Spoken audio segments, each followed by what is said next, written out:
Will democracy survive the next couple of years?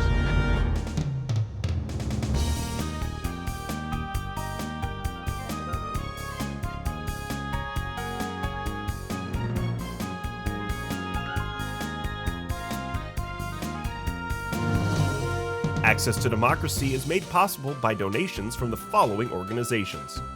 Thomson Reuters, a global company with expertise and insight to unravel complex situations in the areas of law, tax, compliance, government, and media. Their worldwide network of journalists and editors keep customers up to speed on relevant global events. Thomson Reuters, The Answer Company. Crutchfield Dermatology, a full-service treatment center and Medi-Spa in Eagan. Their goal is to help you look good and feel great with beautiful skin. With service built around courtesy, dignity, and respect, Mayo-trained Dr. Charles Crutchfield personally treats each patient and is acknowledged as one of the nation's best physicians. Truestone Financial, with locations in Minnesota and Wisconsin, has proudly served its members since 1939. Truestone engages, educates, and supports its members to ensure they have the tools to empower their financial well-being. Truestone Financial, your neighborhood credit union. Learn more at truestone.org. Edina Eye Physicians and Surgeons, a division of Twin Cities Eye Consultants, has proudly served the Twin Cities for more than 55 years now, in 7 convenient locations. Using the most advanced technology combined with human touch, Edina Eye offers comprehensive services and dedicated specialists committed to excellence, with innovative procedures and expertise for the most advanced eye care.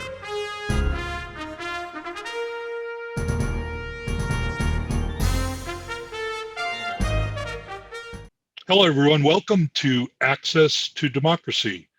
I'm Rick King, your host for today's program, and it is my honor to have with us today Representative Angie Craig, Congressional District 2 in Minnesota. Welcome, Representative Craig. It's great to see you again. Well, thank you, Rick. It's great to be with you, and there's never been a greater time in this country's history that we need more access to democracy. So thank you. I think that is such a truism there. Washington must be quite an interesting place to be these days. Lots has happened that I don't think has happened historically, maybe since the founding. I don't know, but do you want to give us any reflections from your perspective?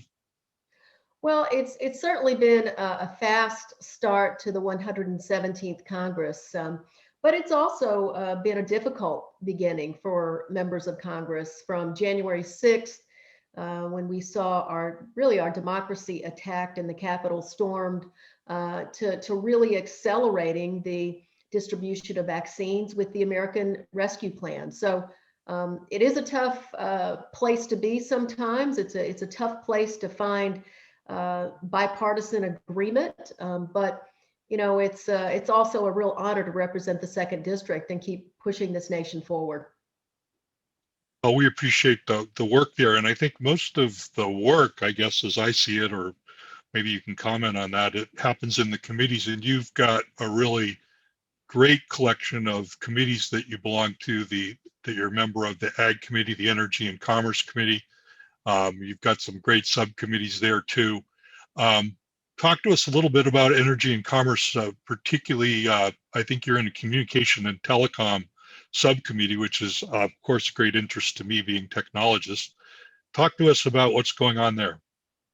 Well, thank you. You know, Energy and Commerce being put on that committee, since it's considered an exclusive committee, is almost like an election campaign on top of an election campaign, because you have to be nominated from your region, and then of course the entire Democratic caucus that gets to decide. And we actually have not had a member from Minnesota on Energy and Commerce since Bill Luther, if you can believe it. So it is a real honor to be on that. I'm on the Health Subcommittee, first and foremost, Consumer Protection, and of course you mentioned it, Communications and Technology. And of course there's been a lot of conversation about big tech, about where we go next, about whether, you know, there's some sort of regulation, or whether we can trust big tech to regulate themselves. So I think you're going to see a lot of open discussion about that. And then the other big thing is the COVID-19 pandemic has really demonstrated that broadband, the internet, it's not a luxury anymore. It is 21st century infrastructure. And so as we think about the American Jobs Plan and infrastructure in this country, you're going to see us make a major investment in broadband. And some of that work will come through the Energy and Commerce Committee, as well as a huge investment in clean drinking water and our electric grid, as well as investment in public health. So it's an exciting time to be on Energy and Commerce. And of course, small business, where I also serve, it's just really been an honor to help the nation's Main Street businesses try to survive the COVID-19 pandemic. Well, that's fantastic. Great work. And broadband was one of those things that a decade or more ago spent a lot of time working on a really comprehensive report. So I can't be happier to see the kind of work you're doing with broadband and the federal area. Speaking of the federal area, I was thinking the last time you and I got together, it was with Chairman DeFazio at the Mac airport, and we've got a little photo of that, the three of us there. And that was when you were, of course, on that committee, and we were looking for infrastructure improvements and so forth, which is still going on. But we're really happy to have someone as active as you with all the committees and in Congress. So we appreciate that. Well, Rick, it was an honor to bring the chairman here to Minnesota and to talk about the need for a unified command center there at the Minneapolis-St. Paul Regional Airport. And so I know Congresswoman McCollum's doing a lot of work in this area, but you better bet this is going to be a big push from the entire delegation to make sure that we support aligning all of those public safety folks there at the Minneapolis airport. So thank you for your work. It's really important. And the good news is that when we talk about infrastructure in the Transportation Infrastructure Committee, when I talk to Chairman DeFazio, when I look at my district, we're talking about, locks and dams. We're talking about the port system. We're talking about highways, roads, bridges, broadband, and we're talking about this nation's airports. We're talking about bringing America's airports up to the kind of innovation that we see in other parts of the world. And I, for one, do not want to let the rest of the world continue to go ahead of us when it comes to investing in infrastructure. We really appreciate that. And thanks to you, to Congresswoman McCollum, and our whole delegation, who have been fantastically supportive, our two senators. So we really appreciate that. Looking into back to the energy and commerce thing just for a minute, I think the viewers might be interested that some of these committees, as you say, are quite exclusive, and the caucus is really picking people for various things. But one of those things beyond geography that you mentioned is also a little bit about fundraising prowess and ability to help attract money. And I'm not sure as many people know about that. You want to say just a little about that and get into how is that fundraising going for you? Well, I appreciate the call out on fundraising. We have seen such strong grassroots support in the first quarter of 2021. 85% of the dollars we raised this last quarter, and I was proud to say I led the delegation in fundraising, came from donations that were $200 or less. So, you're seeing a really strong reaction. Look, Rick, I represent the swingiest of swing districts in all of Minnesota. I was the 5th closest race where a Democrat came across the finish line in the victory circle in 2020. And look, this is it's a beautiful district that is made up of, I always say, 25% Democrats, 25% Republicans, and 50% who don't really like Democrats or Republicans. So, the politics are such that I just have to do what I think is the right thing to do. I have to come home and explain it. And I'll step back and say, come home almost every weekend. I don't spend hardly any weekends in Washington. I'm back home in my district. This day we're talking, I've been in Shakopee twice. I cut a ribbon at a new VA center, and I helped distribute food to folks who are food insecure. So, it's just about being in my district, involved in my district, and having really good folks who work for me to take care of our constituents. But it's really an honor to represent a district like this. It is, as you say, really interesting. The actual election was so close. I mean, 2-point victory. The third person, if not very competitive at that point, but actually took in six percentage points. So it's going to be really competitive, and I think you're out doing the work to try to do the best. It seems like. How are you finding it? Well, the feedback from the district has been fantastic. And we're so far away from an election, the next election, and we have redistricting coming up. Minnesota's going to lose a congressional seat in the next redistricting.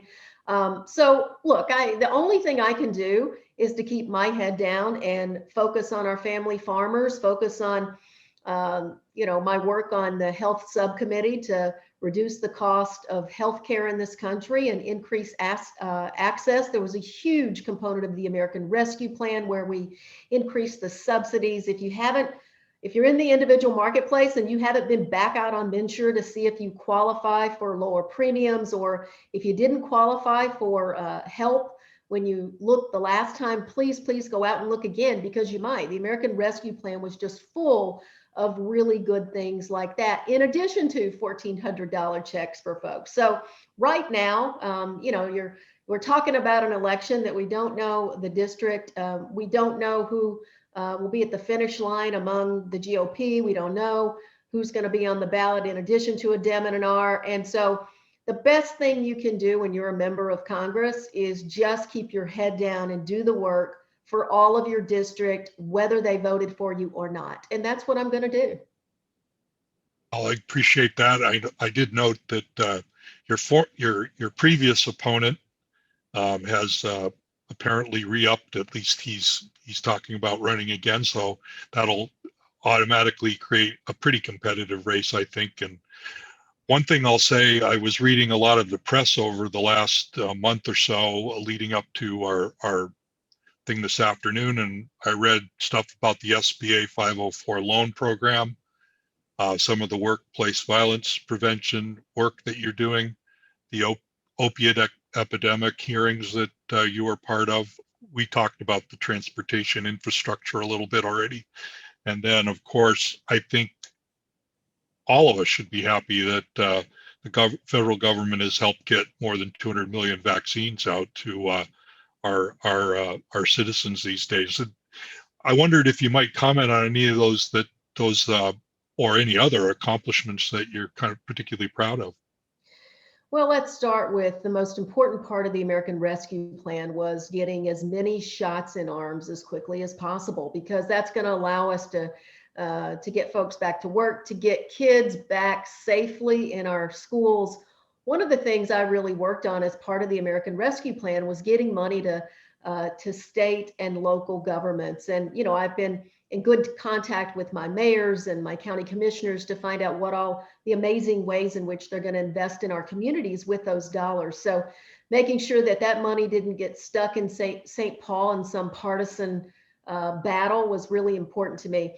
The other thing, Rick, I just want to say, and I'll tell you the quick story, is when the CARES Act passed the first time around, the definition of dependent was actually a 16-year-old or younger, not adult disabled dependents, not college age dependents, not 17 and 18-year-olds who are typically juniors and seniors in high school. So I thought that was incredibly wrong. And I spent the last year really fighting within my own caucus to make sure if we ever got to write the next plan, that it would include all dependents. And one of the most touching visits I've done as a member of Congress was to visit with the family of Josh Harris. Josh is a young man, a disabled young man who lives in Eagan, and I was at his home a few weeks ago. And just to meet Josh and his family and hear their story, that's why I ran for Congress. And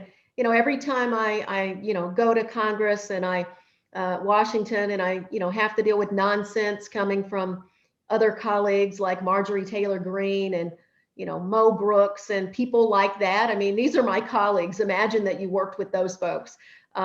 I picture Josh Harris, and I remember that what I'm doing here is really important when it comes to just fighting for the people in my district to make sure that we're treating them fairly. So there's lots of stuff that we're doing, Rick, and I could talk about, again, the 504 modernization plan to make loans from the small business community for manufacturing companies easier. I could talk about sort of fighting for our healthcare heroes, emergency room docs and nurses to help prevent shootings like happened in Buffalo, workplace violence, the Paycheck Fairness Act to pay women, require that women are paid the same as men for doing the same job. All of that work we've done in Congress in the last several weeks. But again, I ran for Congress because of folks like Josh Harris. And when I really want to remind myself why I'm sitting here, I picture Josh. That's fantastic. Well, one of the things I appreciate, the background that you have with business and leadership and small business really helps to have the business voice there. And I think quite often it's taken for granted that the businesses are just going to go on and be successful. And frankly, I think it takes some people that are thoughtful to know that we've got to support the businesses. They're the ones that get people hired and pay for a lot of stuff. That's right. And sectors like the retail sector or the restaurant industry or, live events, shuttered events type industry sectors really have been hit hard by COVID. And, I remember when Plate in Prior Lake or Wildcats in Egan came to me and they said, we need your help. And this last plan we put together, the American Rescue Plan, it had something that I've long advocated for in it, the Restaurant Revitalization Plan. And it's a grant program that the SBA is going to be launching soon. And our local chambers of commerce should be letting you know about it. But again, these aren't just businesses. These are somebody's dream. I meet so many businesses, small business owners who they had a dream one day. They started a business and then they found themselves in the middle of a pandemic facing really a tough road ahead. So anything we can do to keep businesses open, to keep folks employed during, as we sort of see the light at the end of the tunnel, but we're not quite there. I'm going to be right there alongside my colleagues helping that to happen. Appreciate that. And I know a lot of the concessionaires, particularly the ACVB operators at the airport in general, are appreciative of the money that's flowed to them, particularly in the last two acts, but the last one had some very specific designation to them because we want to see those small businesses and those minority owners survive this. So we appreciate it on behalf of them. I want to say thank you too. I wondered if you want to, if there was something you could enlighten all of us about just around the small business. I think you're on an oversight and regulation subcommittee. What are the types of things that you end up looking at with that subcommittee? Yeah, it's, I think we had a tough choice when we were standing up, for example, the Paycheck Protection Program loans, as well as the EIDL grants. We could make it an arduous process where, it took months to get money to small businesses, or we can make it a self-certification process where we didn't means test these businesses and we got the money out just as quickly as possible. We chose the latter. So at this point, we have to investigate the fraud, the waste, and the abuse, and we have to make sure that the Small Business Administration has the resources to go back after folks who would take advantage of the federal government at such a very difficult period of time. So it's that sort of thing: fraud, waste, abuse, frankly, scams to try to get PPP and EIDL dollars, but. So we're going to be busy making sure that we hold the SBA accountable for those programs. But at the end of the day, I just can't say enough about our, our community banks and our credit unions and all of those banks, particularly those small community banks who stepped up, particularly in that second round of PPP dollars. To help our small businesses. The average loan in the second district was, just above, I think, $100,000. So it's, it's really that those dollars have gone to I've talked to one business owner who took out $3,000 and another that, has taken out 150. So it's just a broad range of small businesses that were helped during this program. And of course, it needed to be extended last year. I was incredibly pleased that that was my bill to extend the program that the former president signed into law. So again, small business, it's one of those areas in the Congress where we do tend to find some bipartisanship. The 504 Modernization Act, my bill that passed last week, was a bipartisan bill. So the Ag Committee work that I do, a lot of that ends up being very bipartisan as well. I was going to ask you a little bit about the bipartisan work. What do you think is the key to getting that to grow more? There are certain areas that, as you pointed out, that tend to be a little more natural than others, but what's the key to growing it, do you think? I think it's going to be, I think it's a tough time right now for bipartisanship. And that's coming from someone who I'm on a bipartisan policy working group, 18 Democrats, 18 Republicans. And I think the key is what we do every week. When we're in Washington, we get together weekly. We get to know each other's districts. We get to know each other. We bring forward bills that we've written and we summarize them for the entire group in an effort to really enlist support from folks across the aisle. I'm also involved, which is going to be really interesting, in a congressional, what I'll call exchange program, where I visit a Republican member's district for a day and a Republican member will visit my district for a day.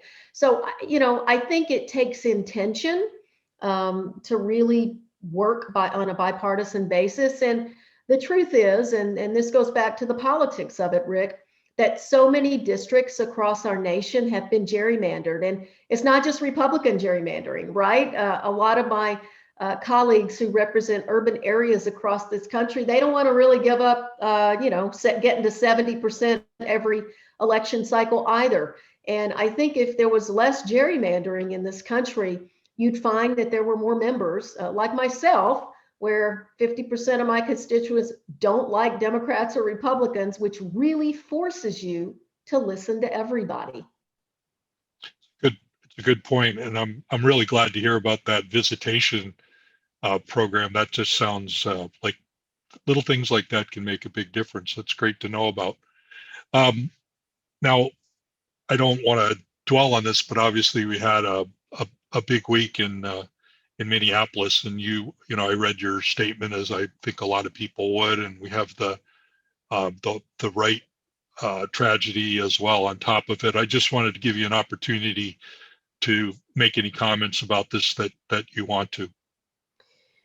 Well, this week was a moment of accountability, but as so many have much more eloquently said than me, true justice won't come until events like those that happened to George Floyd and Daunte Wright stop.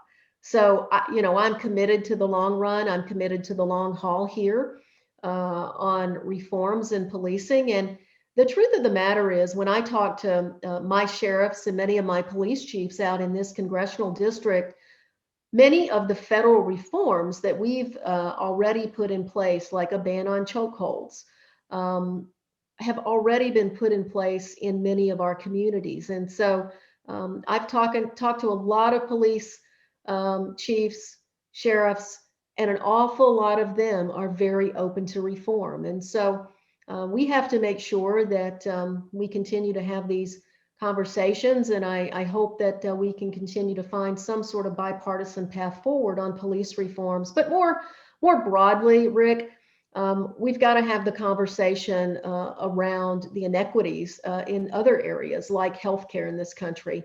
Why are Black women 4 times more likely to die in childbirth than white women? We've got to have these conversations around rates of home ownership.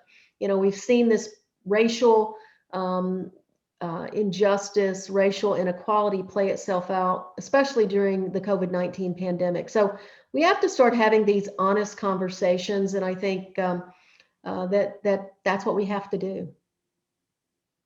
I agree. I wonder, just want to check in on the personal side. Everything going well personally, and everybody healthy, and family doing well? Everybody's healthy. I'm super pleased though, because we added another daughter-in-law to our mix earlier. Oh my, wow. So Cheryl and I have 4 boys, and 2 of them now have brought daughters to us. So we're just so happy to have Sarah now part of our family. The only problem I've got is this is our son Jacob, and he followed her to Georgia. So I'm going to have to work on getting them both here now. But super excited to welcome Sarah in addition to Allison to the family, and it's so fun to have a growing family. Well, tell us, just remind us the ages, and so are they all in the Twin Cities except for the Atlantic or the Georgia contingent, I should say? Rick, I've got 2 that follow girls elsewhere. It's just sort of ridiculous, right? And we've got one who has graduated from college, and he's back living in the cities. And then we've got one in the basement still, so we don't get rid of him until August. We actually are just going to miss him like crazy, because he's the last 4 years he's been a little bit of an only child down there, but he's graduating from Rosemount here this year and headed off to school. And then our son Josh and his wife Allison, they got married last summer during the pandemic, and they don't live here either. So we've got 2 of the 4, but we're already working on recruiting the 2 who followed young women back to the cities. There you go. We got to get them back. Having a senior in high school during this time, and obviously the junior year, how's it been for him during the COVID? Yeah, it's been tough. It's been tough on these young folks. Just the mental health challenges that emerge within, young folks doing senior year, junior year, virtually online, almost all the time. He was 2 days a week, and I'm proud to say he is now back 4 days a week. And I just want to give a little plug in too. Isaac chose to get his vaccine last Sunday at the fairgrounds. So, I'd just say I've got he just turned 18, and we had a good discussion about the vaccine. He got vaccinated, and I would just encourage everyone who has access to the vaccine, please get your vaccine. The quicker you do, the quicker we can get Minnesota completely back to normal. Amen on that. I definitely agree. Representative Craig, it's been really great talking to you. It's good to see you again. I look forward to all the good work that you're doing in Washington on the behalf of the people in CD2. Godspeed, and let's just hope for recovery from the pandemic. Sounds great. I look forward to seeing you hopefully in the studio very soon. Take care now. Thank you.